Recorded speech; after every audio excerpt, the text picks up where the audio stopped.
দ্বিতীয়বারের জন্য মার্কিন প্রেসিডেন্ট নির্বাচিত হলেন বারাক ওবামা। মার্কিন সেনেটও দখল রাখল ডেমোক্র্যাটরা।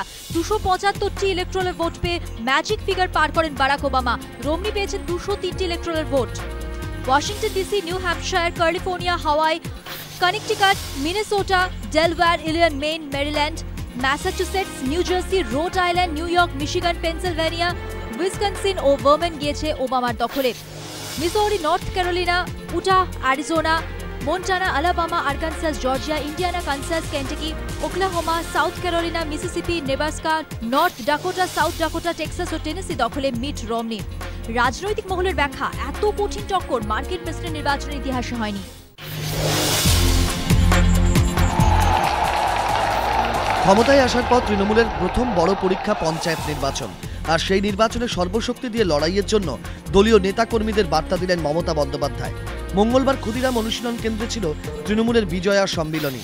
আর সেখানেই দলীয় সাংসদ, বিধায়ক, কাউন্সিলর, জেলা সভাপতি সহ সর্বস্তরের নেতাদের নিয়ে পঞ্চায়েতের প্রস্তুতি বৈঠক সারলেন মমতা। বৈঠকে তৃণমূল নেত্রী বলেন, এবারের পঞ্চায়েত ভোটে সিপিএম কংগ্রেস একসঙ্গে লড়বে।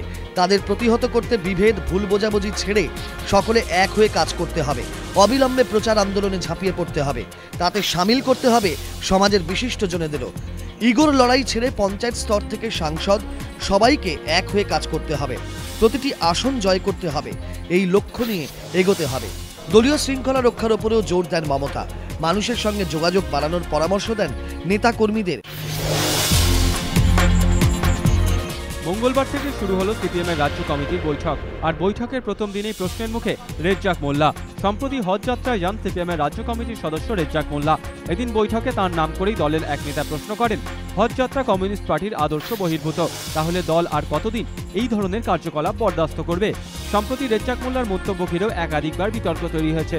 রাজনৈতিক পর্যবেক্ষকদের বক্তব্য, একাধিকবার রেজ্জাকের মন্তব্যে অস্বস্তিতে পড়তে হয়েছে সিপিএমকে। এই অবস্থায় দল কতবার রেজ্জাকের কার্যকলাপ মেনে নেবে তা নিয়ে এদিন রাজ্য কমিটির বৈঠকে প্রশ্ন তোলেন ওই সিপিএম নেতা। পাহাড়ের আকাশে ফের কালো মেঘের আশঙ্কা।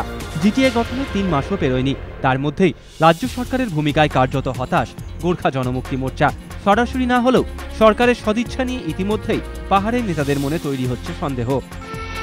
অবশ্য মোর্চা নেতৃত্বকে রাজ্য সরকারের উপর আস্থা রাখারই কথা বলছেন উত্তরবঙ্গ উন্নয়ন মন্ত্রী গৌতম দেব। ফরকা বাহাদুরের অভিযোগ, জিটিএর কোনো ব্যাংক অ্যাকাউন্ট এখনো হয়নি। 57টি দপ্তর হস্তান্তরিত হওয়ার কথা থাকলেও হস্তান্তরিত হয়েছে শুধুমাত্র ডিজিএইচসির 21টি দপ্তর। কথা দেওয়া হয়েছিল হত্যাকাণ্ড ছাড়া সমস্ত মামলা তুলে নেওয়া হবে মোর্চা নেতাদের উপর থেকে। তবুও এখনো বিভিন্ন আদালত থেকে সমন আসছে। এ বিষয়ে রাজ্য সরকার প্রয়োজনীয় ব্যবস্থা নিচ্ছে বলে দাবি উত্তরবঙ্গ উন্নয়ন মন্ত্রীর।